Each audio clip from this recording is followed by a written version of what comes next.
people are sad, that's when they eat junk. When people are angry, when people are bored, when people are unhappy, when people are low on energy, that's when we start to eat the wrong food. Chronic stress can increase inflammation in the human body. And about 96% of the diseases that exist in our country are inflammatory diseases. A lack of emotional wellness being at the root of even very, very serious ailments like cancer. In your experience, how often have you Every seen? single day. Every single day. A lot of men with prostate cancer don't understand that chronic irritability and anger also has a correlation. Some women and men are carrying so much of pain over the years that all they need is closure. Most cancers are highly preventable. Okay. About 95 to 96% of them are lifestyle induced, which means they're caused by poor lifestyle. Sleep deprivation is the number one driver. So the low-hanging fruit, free, doesn't cost you money, improve your sleep. People are still looking at, oh, dark chocolate, pomegranate. Oh, they're great foods, but they're for your immune system. They're not going to prevent your cancer. A lot of weight loss doesn't require more diets and more exercise. It requires an approach that helps you to balance your hormones. Because when you start to focus on the goal of getting healthy, Yeah. the weight loss is a natural, pleasant side effect. What is your opinion on SSRIs? You know, Yeah. to bring down anxiety levels. What's your opinion on it? Sometimes someone needs to be told, suck it up, okay? Get a hang of your life, get control, take help if you need, take therapy, but enough. Enough is enough.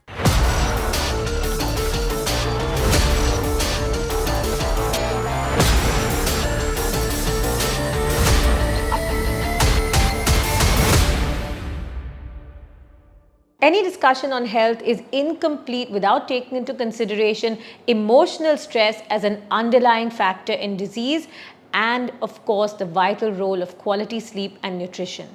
When we talk about holistic health, there are a few names in India that spring to mind immediately, one of the foremost being that of our guest on this episode of Buzz by the Bay. He is a pioneer in integrative and lifestyle medicine, and his work is recognized by Prime Minister Modi himself. Very pleased to welcome on the show Luke Coutinho.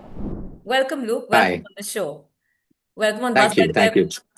I've been following your content for a long time now. And like I said, when you talk about holistic health and lifestyle and integrative medicine, your name is on top of the list in the country. And I've even got a copy of your latest book, Calm Prescription. Definitely very helpful Oh, advice.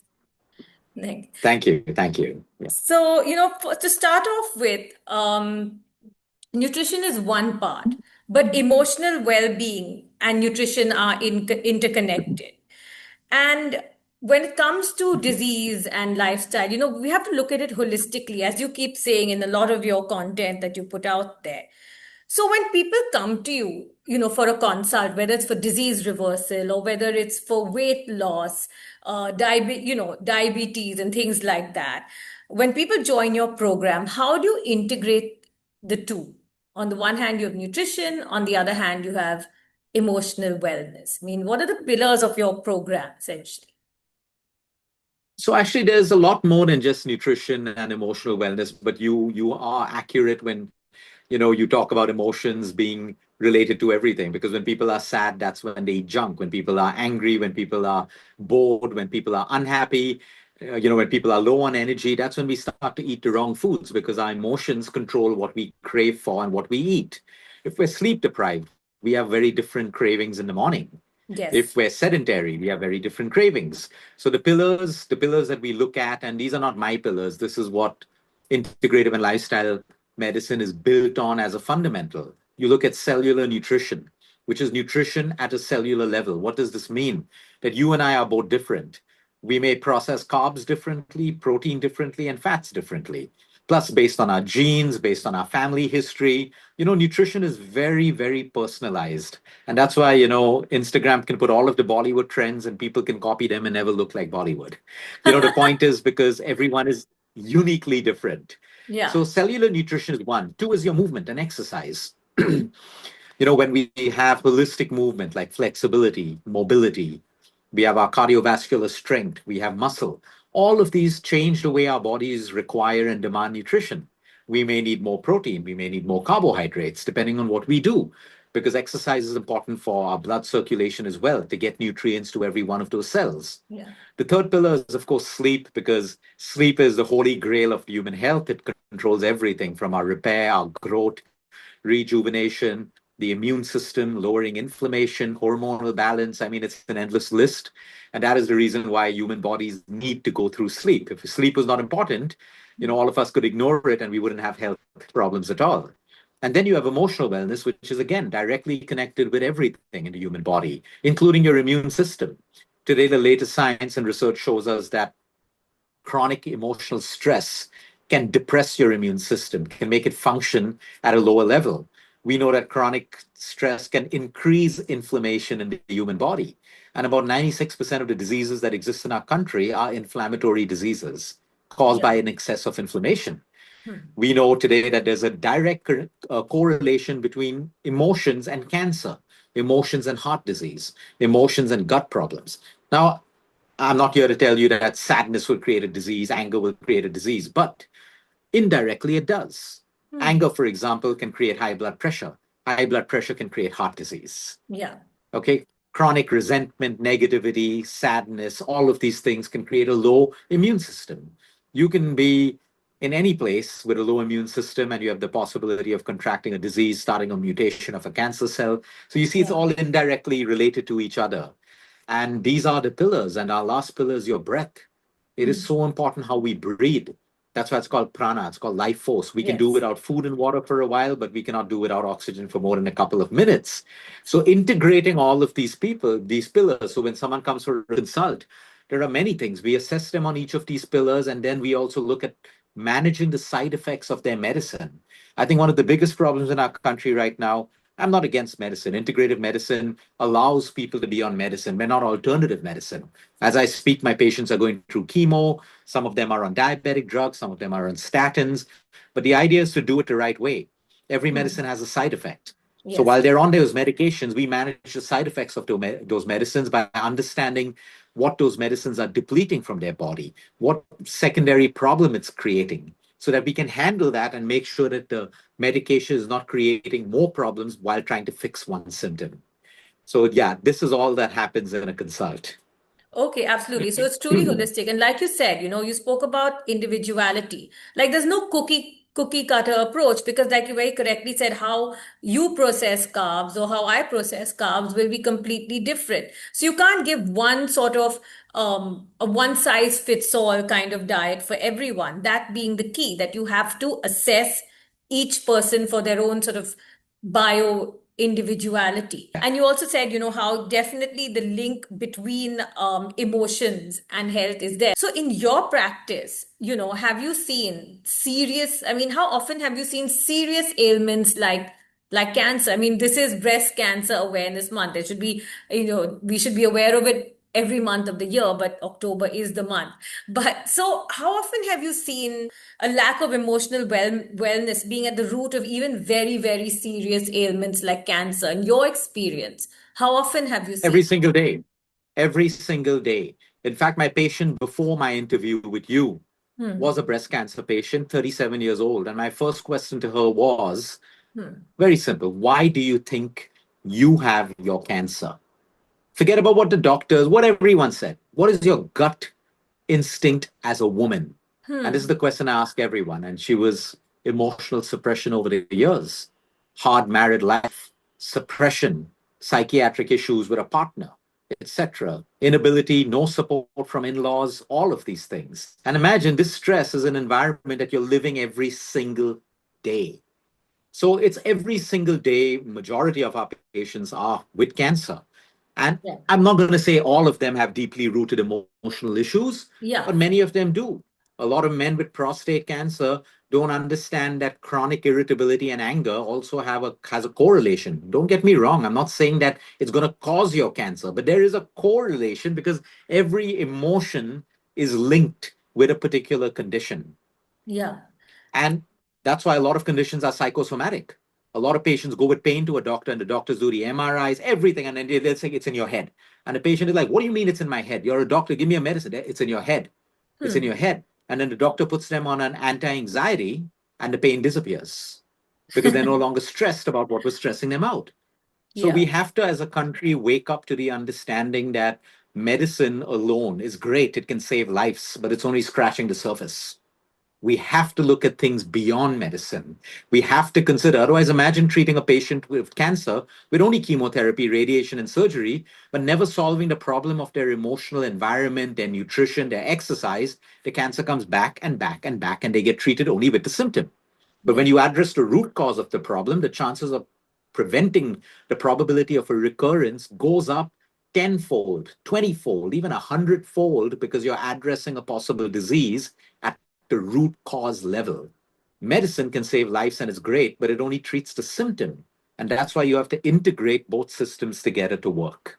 Yeah, absolutely. You can't just treat it symptomatically, which is what a lot of allopathic medicine does, is treat it symptomatically. And of course, in cases of acute illness, one needs that, right? You do need to, of course, treat the Of course. symptom, but you have to get to the root of it. You have to treat the person, not just the disease. Which is what holistic lifestyle integrative medicine experts like you do. So coming, I have a couple of follow-up questions from this. Coming to cancer, like, okay, you treat a lot of women who have breast cancer, and like you said, you have a patient who's 37. That's tragic. That's really young. What does your program include? What would you include in a program like this in terms of nutrition, exercise, whatever it is? It's holistic. We have all the scans, we have the PETs, we understand the treatment protocols, the cycles of chemotherapy, which chemotherapy. So, number one, we can design how we're going to manage the collateral side effects of that medication. Every chemo depletes class A vitamins, minerals, proteins, etc. We need to know the kind of medication so we can build a plan of putting that back into the body. All right. Then we have a plan on maintaining their immune system because chemo, in its honest attempt to kill the cancer, is also really hammering the immune system. Yeah. It's creating inflammation, and we need to bring down inflammation. So it's really a very integrated process. So while we will look at this through nutrition, through movement, through sleep, through emotional wellness, or sometimes, we will put them onto a counselor because they have so much of pent up emotion in them that they need a professional or an expert who can help them make sense of it, Yeah. help them come to closure with certain things. Some women and men are carrying so much of pain over the years that all they need is closure. You see, you can't always get a solution to the past, but a lot of women need to be heard. They want to be heard, but they don't know where to go, including men. And 37 is no longer, it's tragic, but it's no longer, it's scary. We have women in their 28s coming with breast cancer today, 30, lifestyle driven. So the point is, then we also look at their sleep, we look at their emotional wellness, we get breath work incorporated. So, like I said, it's a very holistic, Yeah. we break down these aspects, we put in the plans, and then we coach them day on day. Because most people can have the best plan, but if you don't do it, or you're unable to break it down into achievable goals, a Yeah. lot of cancer patients who come to us are still in denial. They're still angry. Why me? How could it be me? So we have that first job of moving them to acceptance. Because the Yeah. sooner you move into acceptance, there's more harmony in your body. When you're in a state of resistance, you resist everything. It's Yeah. the wrong environment to be on. So there are all of these protocols. I know it sounds like a lot, but it's actually very, very simple. And we put these mechanisms in a very personalized manner for each of these patients. Okay, so you said move towards first of all acceptance because there's anger, why me? And that anger can just make the situation worse. Let's come to like prevention because it's Breast Cancer Awareness Month. Can you give us one or two exercises or some sort of dietary recommendations for young women because we have such a high instance of breast cancer now? Most cancers are highly preventable. Okay. About 95 to 96% of them are lifestyle induced, which means they're caused by poor lifestyle. So you can prevent it with a great lifestyle. The balance 5 to 6 are highly genetic. Of course, you can still have a great success rate with that. But coming back to, let me talk based on the data that we have. Sleep deprivation is the number one driver. So the low hanging fruit, free, doesn't cost you money, improve your sleep. Number two, okay, there are no special foods that you add to your diet, but there are foods that you take away from your diet. If you're eating a lot of junk and processed food, you're eating at the wrong time, which means late night, 1 a.m., 2 a.m., sleeping without digesting your food. Hormonal imbalance, a lot of the women cancers are hormonally driven cancers. Okay, then of course you want to align your diet to nature, your fruits, your vegetables, your beans, your lentils, your legumes, your protein. So important. Protein is the building block of every cell in the human body. Yeah. Your immune system needs it. Most people are deficient in protein. Then people are all on these fad diets trying to lose weight, so they cut out major food groups, lowering their immune systems. I mean, you can't have cancer in a body where the immune system is working right. Let's make it that simple. You Yeah. cannot. Yes. It's close to impossible. So everything comes down to immunity. And the Hmm. things that destroy your immunity are the things that open up your threats towards a cancer. Yeah. Okay, then sedentary lifestyles, big problem. Overtraining and not recovering well. Overtraining and sleeping for 3 hours. Overtraining and not recovering. It also puts a massive strain on the immune system. Then, of course, we have a couple of uncontrollables, which is pesticides in food, pollution in the air, xenoestrogens in plastic bottles, cosmetics, a huge one. The amount of Really? chemicals in cosmetics is huge, and women are absorbing that, men are absorbing that into their bodies.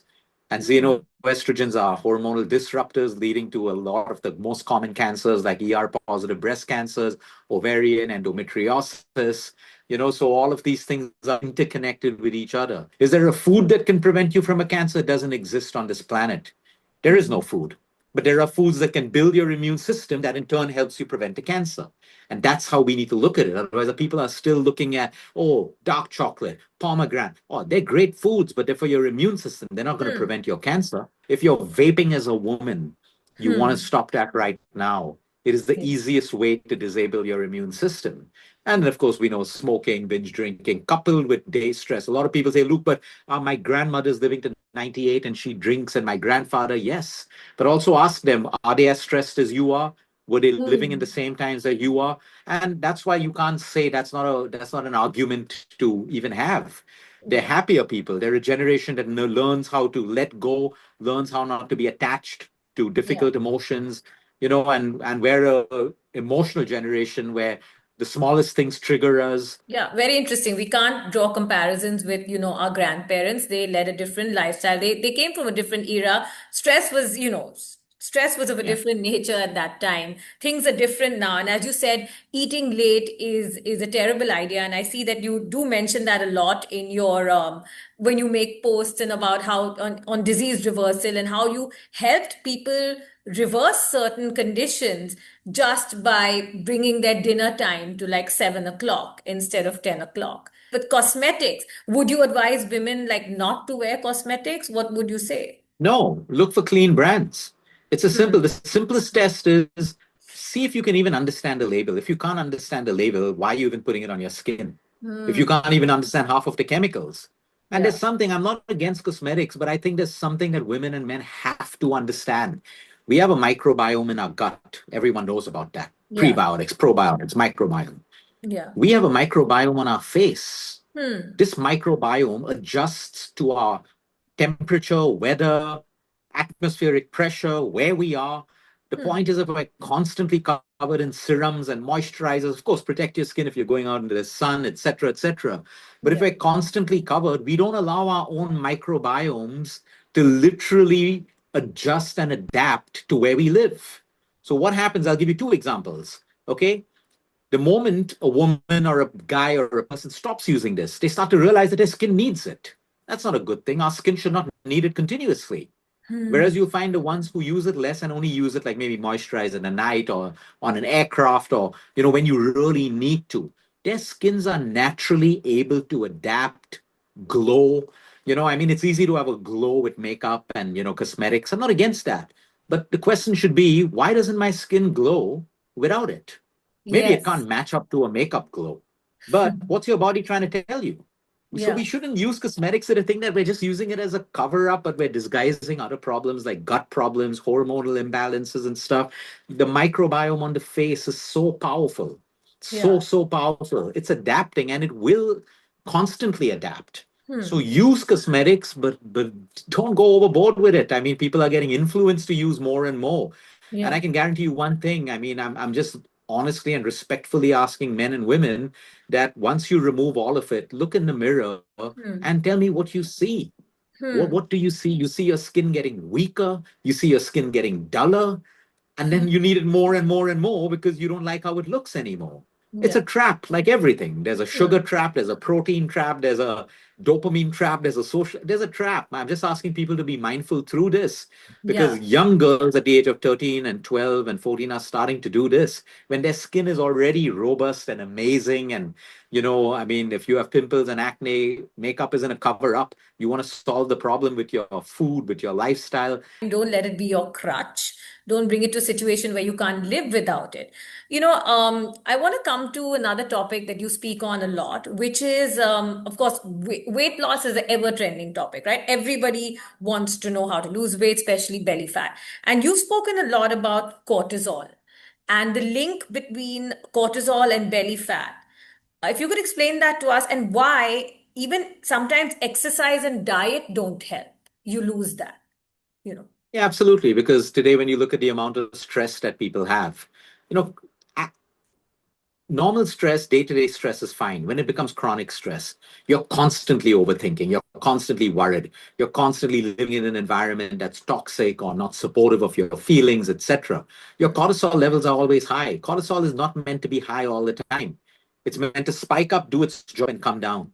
But people are living in an inflamed state, in a cortisol spiked state. For women, this isn't great for estrogen. So most of the abdominal fat that women carry is estrogen stored in cells. That's why no matter how much you diet, no matter how much you work out, and then they get more extreme with it. They try to go on crash diets and exercise more. You're raising more cortisol, and you make it like literally a vicious cycle. So a lot of weight loss doesn't require more diets and more exercise. It requires an approach that helps you to balance your hormones. When a woman wakes up sleep deprived, or a man, you wake up with high cortisol that doesn't come down. You eat the wrong foods, high cortisol again because you're sleep deprived. So Yeah. you see, cortisol isn't just bad for belly fat and fat, it's bad for everything. It's bad for insulin, it's bad for thyroxine, it's bad for our bones, it's bad for everything, because we're not meant to live in a fight and flight mode all the time. And that's what life is, which is why we encourage our patients who come to us to build mindfulness into their lives, to learn how to slow down. So many people just want to be in the hustle culture, jet set, because they think that's the way you make it to the top. But you can make it to the top with a lot of work, a lot of hard work, but also building in deep relaxation and time for yourself and for your body to recover. Yeah. So women beating themselves up with exercise to lose weight is the most craziest thing if the problem is hormones. And you never really have to over exercise or over diet to lose weight. In fact, women tend to put their bodies more into stress, because women's bodies are biologically different from males. The woman's body will prepare for your monthly cycle. It prepares for that whole hormonal event to happen. Yeah. And the point is, if you're stressing out your body, that's why women are hitting perimenopause way earlier today, more Yes. difficult, menopause earlier, more difficult. Why? Why? It's because of cortisol. It's because of stress. It's because of, lifestyle changes. So, what do you suggest to a woman who comes to you like that and that just cannot lose weight? What do you tell her? How do you treat her? What do you say? It's simple. First, we look at our blood reports. Most women will be deficient in vitamin D3. You can't lose weight if your vitamin D3 levels are low. So first, we look at blood reports. Blood reports tells you a lot about them. It tells you a lot about their behavior, their choices, all of these things. So first, we look at the lab reports. Then we understand their lifestyle. We start with sleep, or we cover all the pillars. Yeah. And then we try to make them understand that you've been doing this for like a year and you've got no results. You keep doing the same things, you get the same results. So what are some of the new actions that you're going to have to take to get different results? And that's how it is. We're massive believers in small wins, breaking down bigger goals into small little achievable ones. And a lot of women come with, I want it done in 2 months, I want it done in 3 months and stuff like that. And right up front, we're honest about it. If it took you 2 years to put on the weight, it's not going anywhere in 2 to 3 months. And that's when they choose crash diets, and then they come back 6 months later with a thyroid problem and more weight. So, sometimes you got to be patient. You got to be gentle with yourself. I understand you want to lose the weight really quickly. And that's why the emotional part is so important, because then it Yeah. comes down to, oh, Lupa, it's that wedding. So I said, so what? Are you going to meet friends at the wedding that you haven't met in the last whatever? And they say, no, it's how people will perceive me. And then we start to get deeper into their emotions, and we learn that a lot of them are just people pleasers, or they're seeking validation or extreme attention because they don't get it in their own lives and their own relationships. So they want everyone else to validate them. And these are genuine issues. But now, because we know it, we can work with it. And as we work with it, then a lot of them are a little bit more patient with their results, and they start to look beyond just the weight loss. They start to look at, how can I get healthy? Because when you start to focus on a goal of getting healthy, the Yeah. weight loss is a natural, pleasant side effect. Pleasant side effect. And then once the cortisol levels reduce or the emotional wellness increases, you see probably then start seeing results faster, right? Not Once you stop. necessary. You can start seeing results as quickly as you start to make the changes because you're changing the environment of the body. Yeah. That's amazing. That's the amazing thing about the human body. You start to change its environment, it starts to work for you. You keep Hmm. it in the wrong environment, it's a resistance. It's constantly you're fighting with your body's fighting with you. So, yeah, that's how it is. Luke, you've spoken a lot about emotional wellness. What is your opinion on SSRIs, you know, Yeah. to bring down anxiety levels? What's your opinion on it? It's great for the people who genuinely need it. It is horrible for the people who are misusing it, not willing to do the work to sort out their emotions, counsel themselves through, navigate through the difficulties of life. It's a bad choice. The right medicine for the right fit is always great, but it's being abused massively. Because Hmm. again, even in the field of psychiatry and psychology, etc., it's unfortunately symptomatic. You're medicated according to your symptom. But a lot of these patients come to us because they want to wean off the medication at some point. Now, how Hmm. do you wean them off the medication? Because we want ever remove a patient of medication without their doctor in the loop. So now we start to get into their lives. What is making you unhappy? What is making you sad? Fix those problems, and all of a sudden they start to feel happier. They go back to the doctor reduces their medications.